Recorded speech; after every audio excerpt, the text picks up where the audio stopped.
ఆంధ్రాలో వరదలకు సంబంధించినటువంటి సమస్య పరిష్కారం కావాలంటే వాటర్ బాడీ ప్రొటెక్షన్ కోసం ప్రత్యేక ట్రిబ్యునల్ ఏర్పాటు చేసి హైడ్రా కమిషన్ ఏర్పాటు చేయాలన్నదే నిపుణులు చేస్తున్న సూచన.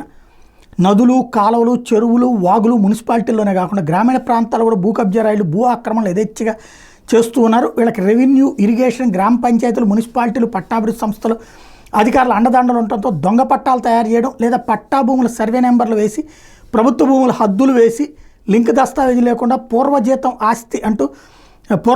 ఆస్తి అంటూ దస్తావేజీలు తయారు చేసి క్రయ విక్రయాలు కూడా సాగిస్తున్నటువంటి నేపథ్యంలో విషయాల మీద సామాన్య పౌరులు, ప్రజా సంఘాలు, ఆర్టీఐ కార్యకర్తలు ప్రభుత్వానికి ఫిర్యాదులు చేస్తే అధికారులు చర్యలు తీసుకునే భూ ఆక్రమణదారుల వద్ద ఉన్న దస్తావేజీలు ఇంటి పనులు ఆధారంగా చేసుకుని చట్టవిరుద్ధంగా చర్యలు తీసుకుంటున్నారంటూ హైకోర్టుకు వెళ్ళిపోవడం, అక్కడ స్టేలు తెచ్చేసుకున్నారు. మరికొందరైతే కింద కోర్టులో రెంటల్ యాక్ట్ కింద తప్పుడు కేసులు వేసి ఇంజక్షన్ ఆర్డర్లు కూడా తెస్తున్నారు. దీంతో అధికారులు చర్యలు తీసుకోలేకపోతున్నారు. తెలంగాణ రాష్ట్రంలో పెట్టిన హైడ్రా లాంటి సంస్థలు ఆంధ్రప్రదేశ్ రాష్ట్రంలో కూడా ఏర్పాటు చేయాల్సి ఉంది. అప్పుడు భూ కబ్జా రాయిలు హైకోర్టుకు వెళ్ళి స్టేలు తెచ్చుకునే అవకాశం ఉంటుంది. అయినా కూడా అయితే భూ కబ్జా రాయిలు హైకోర్టుకి వెళ్ళి స్టే తెచ్చుకోకుండా ఉండాలంటే దేవాదాయ శాఖ భూముల రక్షణకు ఏర్పాటు చేసిన ఎండోమెంట్ ట్రిబ్యునల్ మాదిరిగానే వాటర్ బాడీ ప్రొటెక్షన్ ట్రిబ్యునల్ కోర్టుని ఆంధ్రప్రదేశ్లో ప్రత్యేకంగా ఏర్పాటు చేయాలి.